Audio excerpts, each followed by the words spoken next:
యూదా రాసిన పత్రిక. ప్రకటన గ్రంథం చివరి గ్రంథం, బైబిల్లో ఆదికాండం మొదటి గ్రంథం.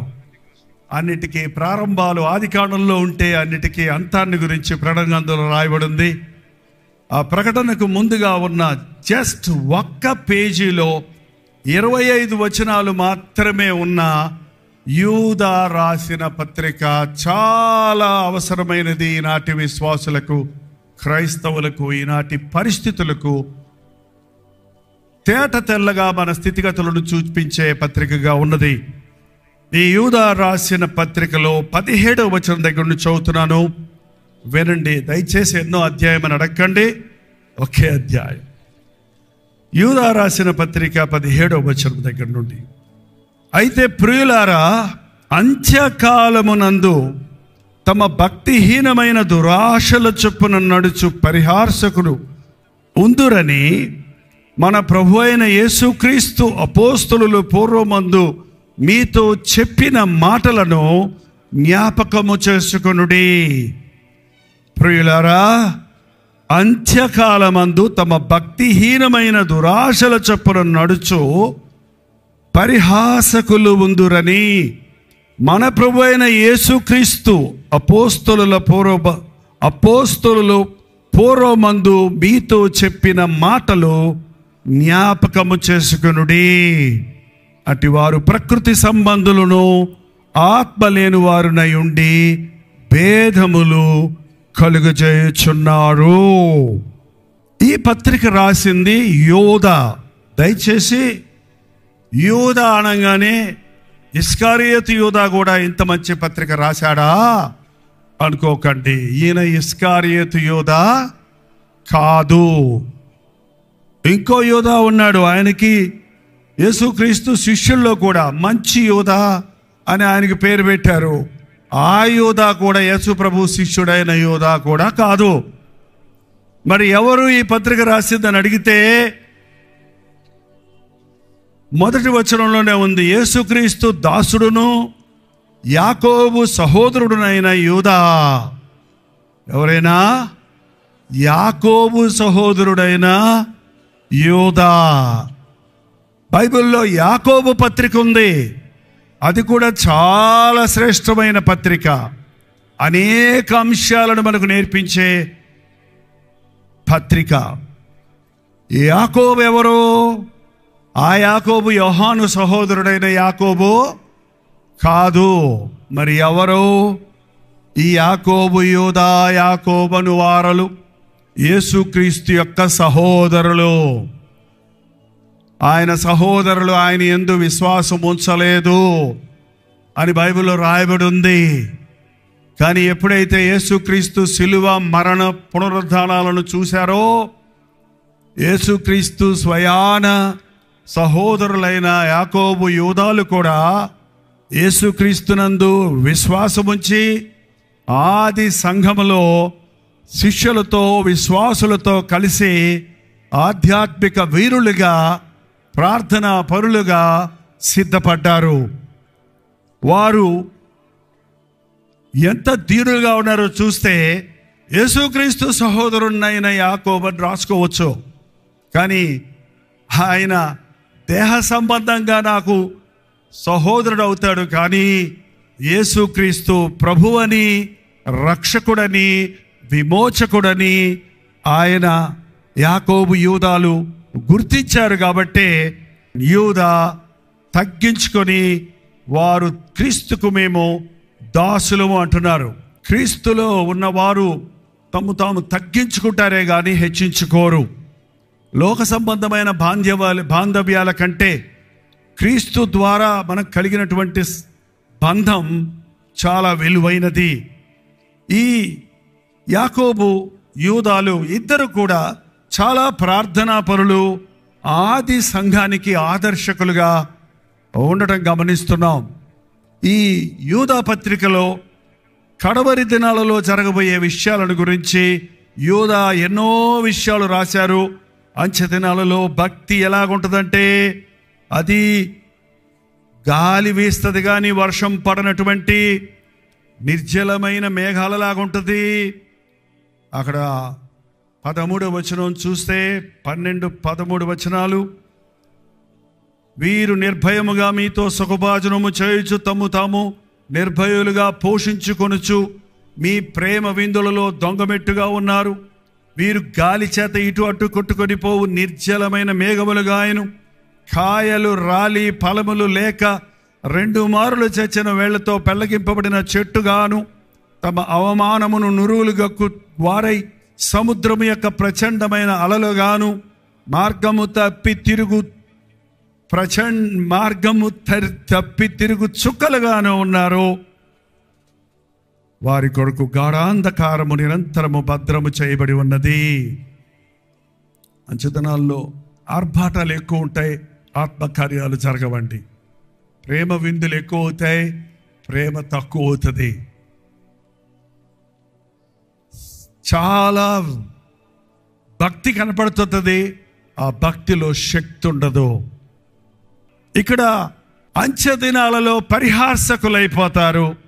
అంత సరదాగా ఉంటుంది, అంత ఎగతాళిగా ఉంటుంది, అంత నిర్లక్ష్యంగా ఉంటుంది. ఇటువంటి భయంకరమైన అంచె దినాల్లో మనం ఉన్నామన్నది నేను మళ్ళీ చెప్పాల్సిన అవసరం లేదు. నోబహు దినములలో ఉన్నట్టుగా మనుష్య కుమారుడు దినముల్లో ఉంటుంది, రాబోయే దినాల్లో ఉంటుంది. లోతు దినముల్లో జరిగినట్లుగా జరుగుతుంది. ఏం జరిగింది? నోబహు దినముల్లో తినుచు, తాగుచు, కొనుచు, అమ్ముచు, పెళ్లికిచ్చుచు, పెళ్లి చేసుకున్నట్టు, పొలమున్న పంటలు వేసుకుంటూ, ఇల్లు కట్టుకుంటూ మనుషులు దేవుణ్ణి మరిచి విచ్చలవిడిగా తిరుగుతున్నారు. ఇది ఈ రోజున కనబడుతూనే ఉంది మనకి. ఈ సమయంలో కూడా క్రీస్తును కలిగిన విశ్వాసులు, క్రీస్తు మీదనే గురి పెట్టుకున్న విశ్వాసులు, యేసుక్రీస్తు రక్తము ద్వారా నేను విమోచించబడి ఉన్నాను, నేను నా సొత్తు కాదు, నన్ను ఆయన విలువ పెట్టి కొని ఉన్నాడు అని నమ్మిన వారు అంతం వరకు నమ్మకంగా ఉండాలి. అంతం వరకు నమ్మకంగా ఉండి నేను నీకు జీవ కిరీటం ఇస్తాను. మరణము వరకు నమ్మకముగా ఉండు, నేను నిన్ను సింహాసనాసీనుడి చేస్తానన్న ప్రభు. ఈ అంచె దినాల్లో మన విశ్వాసాన్ని కాపాడుకోవాలి. దానికి ఇక్కడ చక్కటి 4 పాయింట్స్ చెప్పాడు యూదా. వినండి, చదువుతున్నాను. ఆ తర్వాత వచనం 20వ వచనం, ప్రియులారా, మీరు విశ్వసించు అతి పరిశుద్ధమైన దాని మీద మిమ్మును మీరు కట్టుకొనుచు. మీరు విశ్వసించిన అతి పరిశుద్ధమైన దాని మీద మిమ్మలను మీరు కట్టుకొనుచు. కట్టుకొని అనలేదండి, కట్టి ముగించుకొని అనలేదండి, కట్టుకొనుచు. ఎప్పటి వరకు మన భక్తిని కట్టుకోవాలి? ఎప్పటి వరకు మన విశ్వాస జీవితంలో ముందుకు సాగాలి? ప్రభువు వచ్చు వరకు.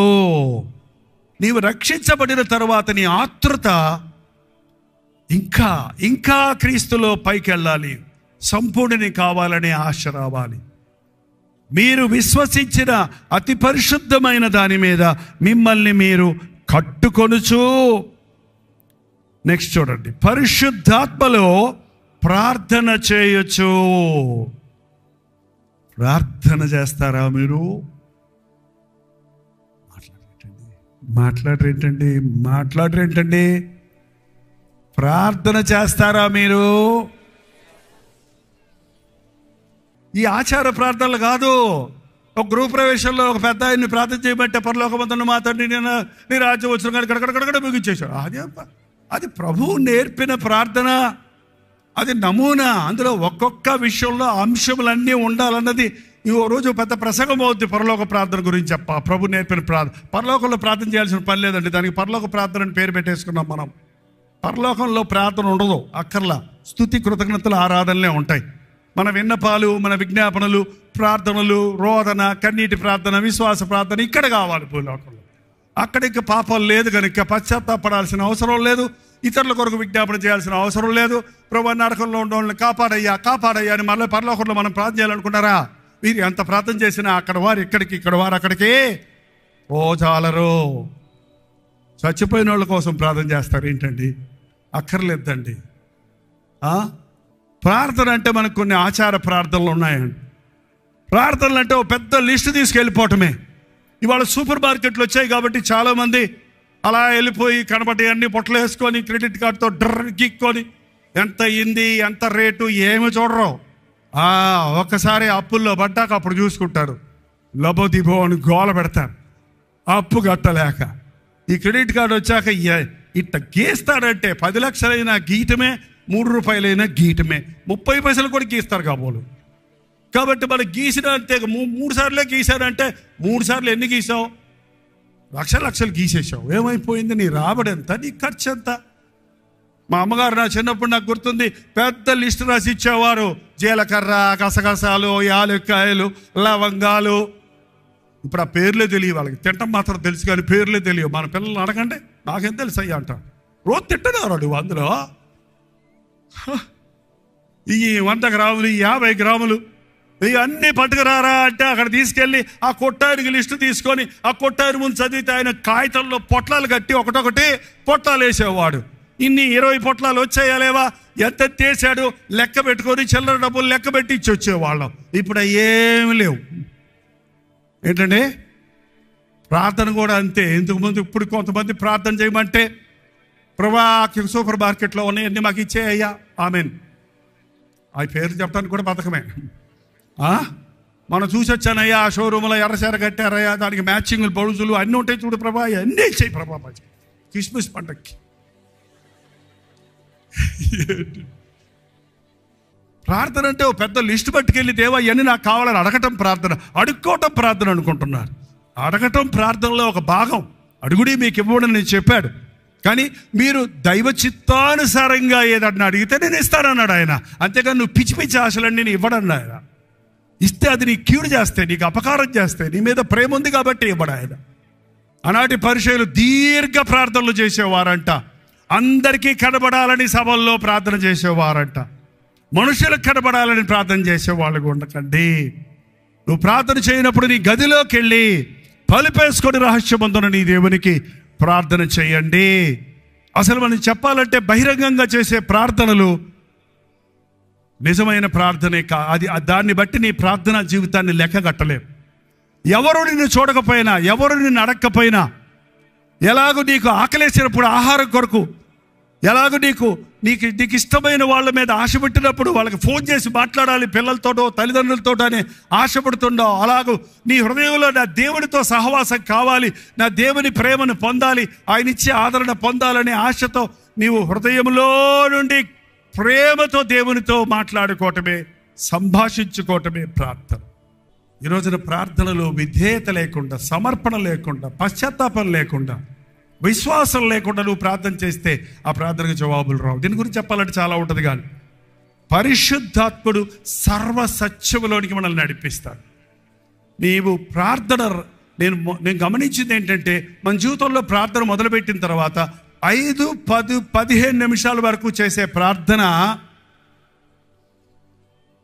ఇంకా మన సొంత ఆత్మతో, మన సొంత హృదయంతో చేసే ప్రార్థనే.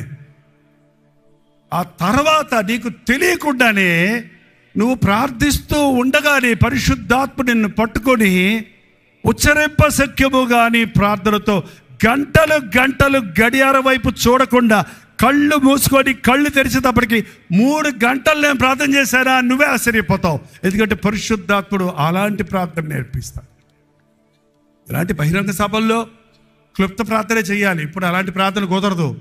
తెరిచిన గ్రంథాలు మా ముందున్నాయి, తెరిచిన హృదయాలు దయచేయి. ఆమేన్. యేసుప్రభు లాజరును బయటికి లేపాలన్నప్పుడు, 4 రోజులు సమాధిలో ఉన్న లాజరును లేపాలన్నప్పుడు అక్కడికి వచ్చి పెద్ద ప్రార్థన చేశాడా? తండ్రి, నీవు నన్ను మహింపరుస్తున్నావని నిరూపించు, లాజరు బయటికి రమ్మనగానే బయటకు వచ్చాడు. కానీ 4 రోజులు ఆయన ఏం చేస్తున్నాడు అనుకున్నారు? ఆయన దేవుని తండ్రి చిత్తములో, తండ్రి సహాయముతో ఒక అద్భుతం జరగాలని ఆయన దినమంతా ప్రార్థించేవాడు, రాత్రంతా ప్రార్థించేవాడు, వేకువనే లేచి ప్రార్థించేవాడు. మనకు ప్రార్థనకు మాదిరి మన ప్రభు అయిన యేసుక్రీస్తే. ప్రభు రాకడ వరకు నమ్మకంగా ఉండాలి. ప్రభు మళ్ళీ మళ్ళీ చెప్పాడు, మీరు తిండి వలన మా మందులుగా ఉండక ఆ దినము ఉరి వచ్చినట్లు మీ మీద రాకుండానట్లుగా మీరు మెలకువగా ఉండండి. ఆ మనుషులు, ఈ పాస్టర్లు ఎప్పుడు ఇట్టగా చెప్తారు, మమ్మల్ని భయపెట్టేస్తున్నారు. ఎక్కడొచ్చాడు ఆయన? మా తాతల కాలని మా చిన్నప్పటి నుంచి వింటున్నాం.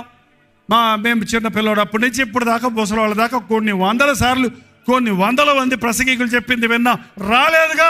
ఇదిగో త్వరగా వస్తాడన్నాడు. ఎక్కడొచ్చాడు? మన గడియారాలు మన క్యాలెండర్లు చూసుకుంటున్నామండి. ఆయన దృష్టికి 1000 సంవత్సరములు ఒక దినంలాగా ఉందంట.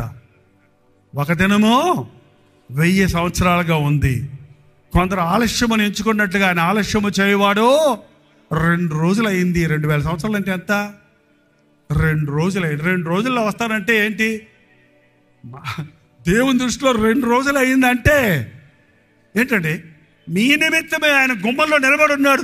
మీ నిమిత్తమే ఆలస్యం చేస్తున్నాడు. నేను ఇప్పుడు వస్తే నీ ఇంట్లో వాళ్ళు చాలా మంది రక్షించబడకుండా ఉన్నారే. నీ రక్త సంబంధులు ఎంతో మంది ప్రభు నన్ను ఎరగని వారు ఉన్నారే.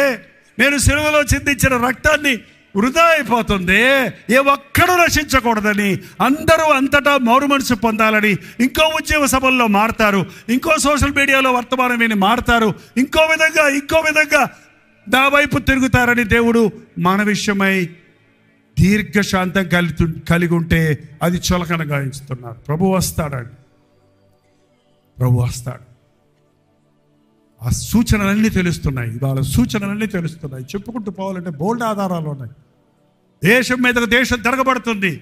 ఏ దేశంలో ఏ దేశాధిపతికి తిక్కపుట్టినా ఒక నొక్కితే ప్రపంచమంతా నాశనం అయ్యే పరిస్థితులు రెడీగానే ఉన్నాయి. ఆనాటి ప్రపంచాన్ని వరదలతో ముంచేశాడు. ఈనాటి ప్రపంచమును, భూమిని, ఆకాశాన్ని అగ్ని కొరకు భద్రపరిచాడని దేవుని వాక్యంలో చెప్పబడుతుంది. ఈ మిసైల్స్, ఈ బాంబ్స్, ఈ లేటెస్ట్ టెక్నాలజీని ఉపయోగించి ఒకడు నాశనం చేసుకుంటున్నాడు. చూడండి, దేశాల మీదకు జరబడి యుద్ధాలంటూ ఎలా నాశనం చేసుకుంటున్నారో చూడండి. ఆ యుద్ధాలకు ప్రోత్సాహపరుస్తూ ఎలాగూ ఆ యొక్క ఆయుధాలను పంపించేవారిగా మిగిలిన దేశాలు ఉన్నాయో చూడండి. మొదటి ప్రపంచ యుద్ధంలో ఎంతో మంది చచ్చారు, వికలాంగులు అయిపోయారు. రెండవ ప్రపంచ యుద్ధంలో మరి ఎక్కువ శాతం మంది చనిపోయారు. మూడో ప్రపంచ యుద్ధం వచ్చిందంటే ఎంతమంది చేస్తారో అని లెక్కలేస్తే, మూడో ప్రపంచ యుద్ధం వచ్చిందంటే ప్రభు రాకడ వచ్చినట్టే. భూమి మీద ఎవడో పంచభూతములు మహావైండ్రముతో లయమైపోయే కాలం వస్తుంది. పంచభూతాలు అంటే తెలుసండి? అడిగితే ఆగిపోతాం. ఆకాశము, భూమి, గాలి, అగ్ని, నీరు, ఇవన్నీ కలిస్తే ఇంక నువ్వు ఎక్కడుంటావు? నీళ్ళలో దాక్కుంటావా? ఆకాశానికి వెళ్తావా? భూమిలో ఉంటావా? ఏమండి, ఈ నూతన ఆకాశము, నూతన భూమిని నేను సృష్టిస్తానన్నాడు. మనుషుడు తనను తాను నాశనం చేసుకుంటున్నాడు. మనం మెలకుగా ఉండాలి. ప్రభు రాకడ అతి సమీపంగా ఉంది. సమయమందును అసమయమందును సువార్తను ప్రకటించు. ప్రభు రాకడ వరకు నమ్మకంగా ఉండాలి. పరిశుద్ధమైన, అతి పరిశుద్ధమైన దాని మీద మిమ్మల్ని మీరు కట్టుకొనచ్చు. పరిశుద్ధాత్మలో ప్రార్థన చేయొచ్చు. ఇంకా 2 పాయింట్స్ ఉన్నాయండి. మన టైం అయిపోయింది, నేను ముగిస్తున్నాను. నిత్య జీవార్థమైన మన ప్రభు అయిన యేసుక్రీస్తు కనికరము కొరకు కనిపెట్టుచు, కట్టుకొనుచు, ప్రార్థించుచు, కనిపెట్టుచు. కనిపెట్టు. Wait on the Lord. దేవుని సమయము కొరకు, దేవుని సహాయము కొరకు, దేవుని దీవెన కొరకు కనిపెట్టు. అబ్రహాము కనిపెట్టాడండి సంవత్సరాల తరబడి గర్భఫలం కొరకు.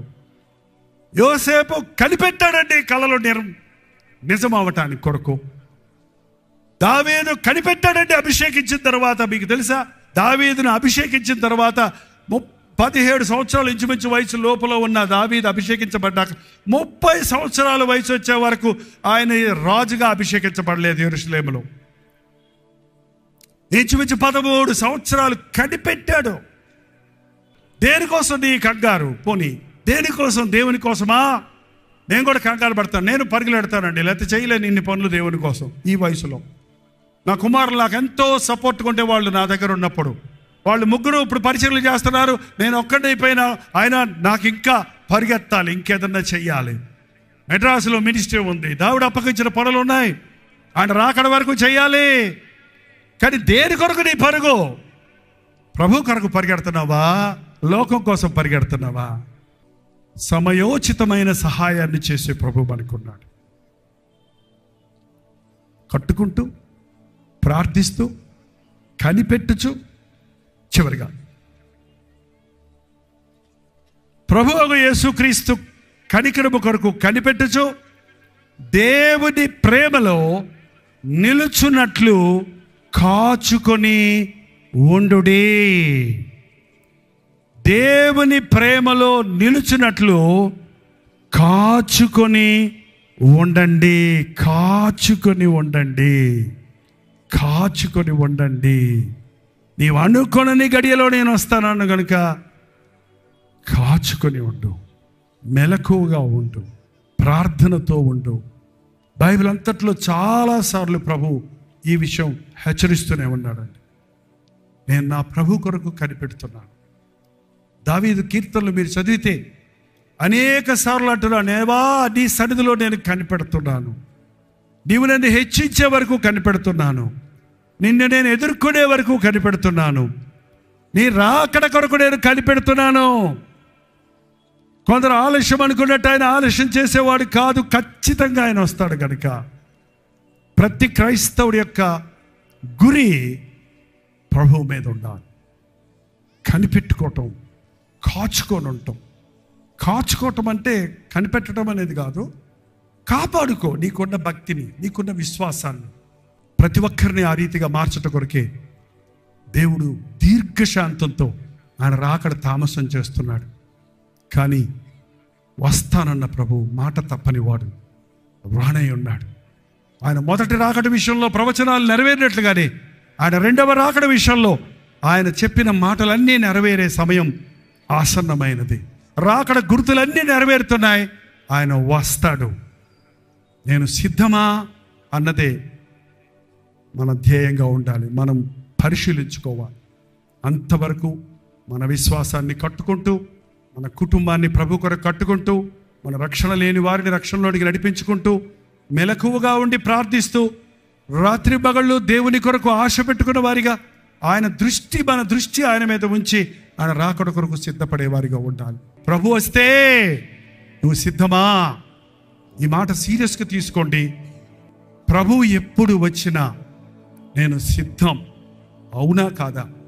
ప్రతిరోజు పొద్దునే లేచినంటే ప్రభా ఈరోజు నీ వస్తే, లేక నేను చస్తే నీ రాజ్యంలో ఉండాలయ్యా, నీకు నాకు ఏది అడ్డం ఉండకూడదు అని ప్రభుతో చెప్పుకుంటూ మన హృదయాన్ని శుద్ధిగా కాపాడుకుందాం. అందరూ లేచి నిలబడదాం. ప్రభా నా దోషం ఏంటయ్యా? నీ ముఖాన్ని మరుగు చేసే జీవితం ఏంటి? నేను నా భక్తిలో ఆగిపోయానా? కట్టుకుంటూ సాగిపోతున్నారు. ప్రార్థన నాది ఒట్టొట్టి మాటల ప్రార్థన, పొడిపడి మాటల ప్రార్థన. పరిశుద్ధాత్మతో ప్రార్థించే ప్రార్థనాత్మ దయచేయ్యా. ప్రతి ఒక్కరు నోరు తెరిచి ప్రభుని అడుగుదాం. నీ వైపే చూస్తున్నానయ్యా, నీ సాక్షిగా బ్రతుకుతానయ్యా, నీతోనే నా సమయాన్ని గడుపుతానయ్యా. ప్రార్థన మాననయ్యా, విశ్వాసముతో సాగుతానయ్యా. ఈ లోకాన్ని పెంటగా ఎంచుకొని ఆ పరలోక రాజ్యం కొరకు గురి కలిగి జీవిస్తానేసయ్యా. పడకుండా నన్ను కాపాడయ్యా, నన్ను క్షమించేసయ్యా. తెలిసి చేసిన పాపాలు, తెలియక చేసిన పాపాలు, ప్రతి దాని కొరకు నీవు చేసిన యాగాన్ని బట్టి నీ పరిశుద్ధ రక్తంలో నన్ను కడిగి శుద్ధునిగా చేయయ్యా. ఇదిగో నా జీవితం నువ్వు ఏమైనా చేసుకో, నన్ను నీ కోసమే జీవిస్తానయ్యా అని ఒక్క మాట మీ నోరు నేను చెప్పినట్టు అక్కర్లా, అవే మాటలు అక్కర్లా. ఒక్క మాట దేవుంటే ఏం చెప్తారో చెప్పేయండి. ప్రార్థన చేసి ముగించేద్దాం. అయ్యా నా జీవితాన్ని నీకే అర్పించుకుంటున్నానయ్యా. ఎన్నోసార్లు ఇలా చెప్పాను కానీ నీ చిత్తాన్ని తప్పానయ్యా. ఈసారి నిన్నే పట్టుకుంటున్నానయ్యా. ఇక మీదట నీ కొరకే జీవిస్తానయ్యా. స్థిరమైన నిర్ణయాన్ని చేద్దాం, బలమైన తీర్మానాన్ని చేద్దాం. ప్రభు వస్తున్నాడు, త్వరగా వస్తున్నాడు. సిద్ధపడదాం. మన చుట్టూ వాటిని సిద్ధపరచుకుందాం. అంతవరకు కనిపెడదాం, కాచుకొని ఉందాం, ప్రార్థనలో ఉందాం. మనకు అప్పచెప్పిన పనిని చేస్తూ ప్రభువుని మహిమపరుస్తూ ఉందాం. ప్రభువా మాకు సహాయం చేయి అని ప్రతి ఒక్కరు నోరు తెరిచి దేవునితో చెప్పండి. ఈ సమయం వృధా కాదు, ఇది చాలా ప్రశస్తమైన సమయం. ప్రభు వింటున్నాడు మన ప్రార్థన. పరిశుద్ధుడా, ప్రేమగల తండ్రి, ఈ ఆవరణలో ఉన్న వారిని ఒక్కసారి చూడయ్యా. చేతులెత్తి నీ వైపు చూస్తున్న వారిని చూడయ్యా. వారి అంతరేంద్రియాలను చూడయ్యా.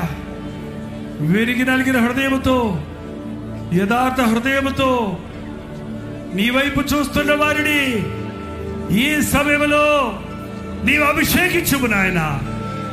జారకుండా కాపాడే దేవా, పడకుండా నిలబెట్టే దేవా, వెనక్కి తిరగకుండా ముందుకే సాగినట్లు ఆదరణకర్తను మాకు అనుగ్రహించున్నావు కనుక పరిశుద్ధాత్మను దుఃఖపరచక, పరిశుద్ధాత్మని ఒప్పుకోడులకు లోబడి ప్రభు సాక్షులుగా ఈ లోకంలో జీవిస్తానికి మాకు సహాయం చేయి.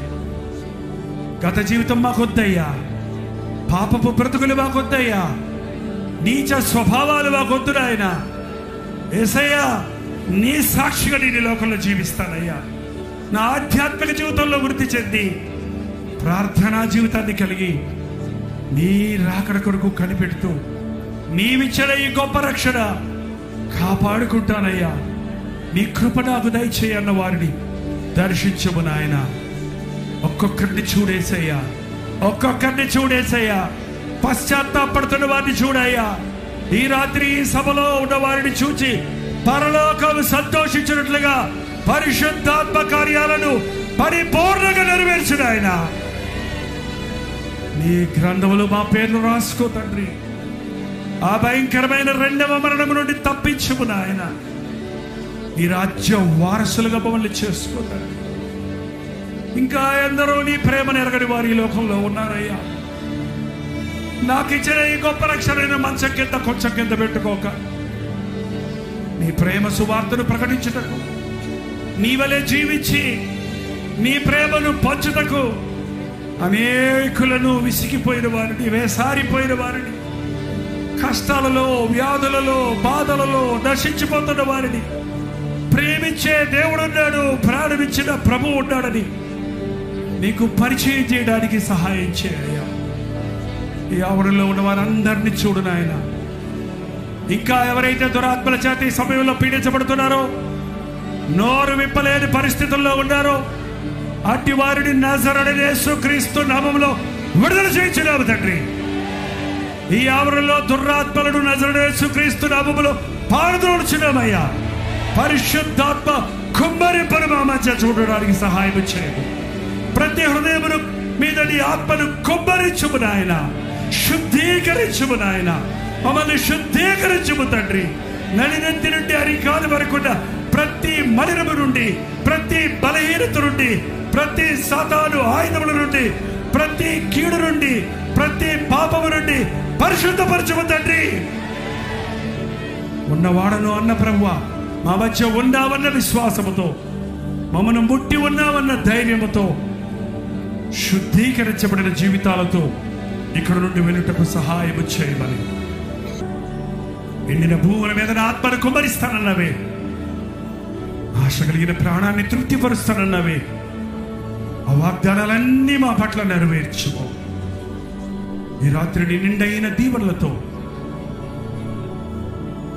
ప్రభు నన్ను క్షమించి ఉన్నాడన్న విశ్వాసముతో, ఆయన రాకడ కొరకు నేను సిద్ధపడి ఉంటానన్న ఒప్పందముతో ఇక్కడ నుండి వెళ్ళుటకు సహాయము చేయమని యేసుక్రీస్తు నామములో అడుగుచున్నాము తండ్రి. ఆమేన్. మన తండ్రి అయిన దేవుని యొక్క ప్రేమయు, కుమారుడైన క్రీస్తు యొక్క కృపయు, ఆదరణకర్త అయిన పరిశుద్ధాత్మ యొక్క సహవాసమును ఇప్పుడును సదాకాలమును తోడై ఉండును గాక. ఆమేన్, ఆమేన్, ఆమేన్.